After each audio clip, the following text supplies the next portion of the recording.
Exercise 5.1 का question number 6 का fifth वाला ये बताने जा रहे हैं। इसमें क्या करना है, express each of the following numbers as product of powers of prime factor.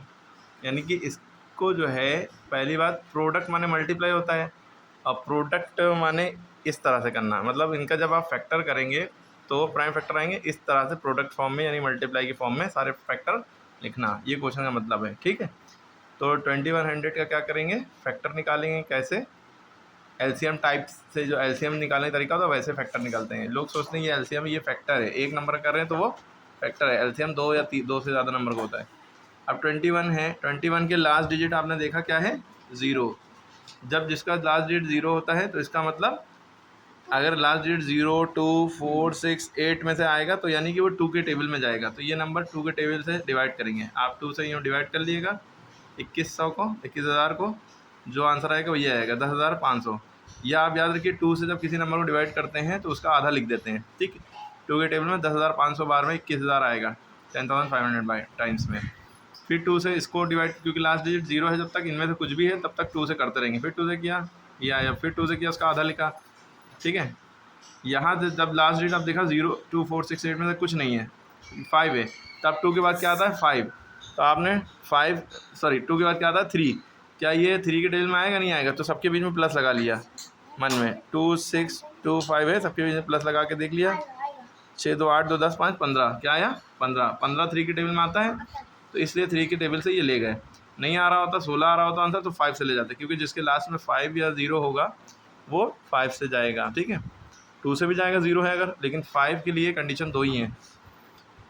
और 3 से आपने जब इसको डिवाइड किया, इस तरह से डिवाइड कर लिएगा, तो आपका 875 है। फिर अगर आपको चेक करना है कि 3 के टेबल में जाएगा, क्योंकि 0, 2, 4, 6, 8 में तो है नहीं, तो आप 2 के बाद 3 आता है तो 3 से देखते हैं हम इसको, लेकिन 3 से देखने के लिए सबको वाइड किया, 7, 5, 12, 12, 8, 20, 20 3 के टेबल में आता नहीं है।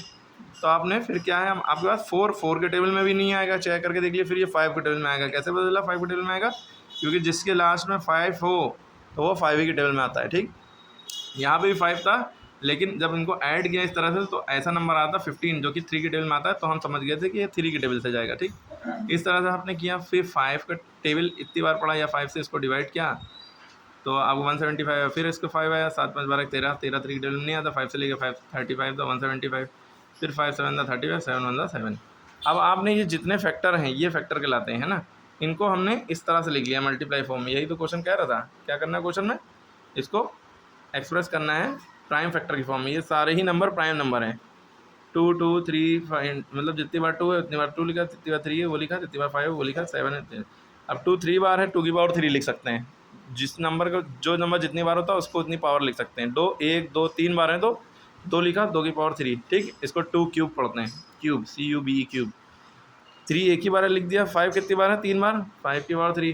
तो 7 कितनी बार है, ये लिख दिया। ठीक, अब आप आंसर चाहे तो यहीं भी छोड़ सकते हैं, लेकिन आपकी बुक में ये आंसर नहीं आ रहा होगा। ठीक है, बुक में आंसर ये आ रहा होगा इस तरह से। ठीक है, अब देखिए क्या मामला है कि 2 की पावर 3 इस पर भी है, 5 की पावर 3 इस पर भी है, तो इनको एक साथ कर लिया।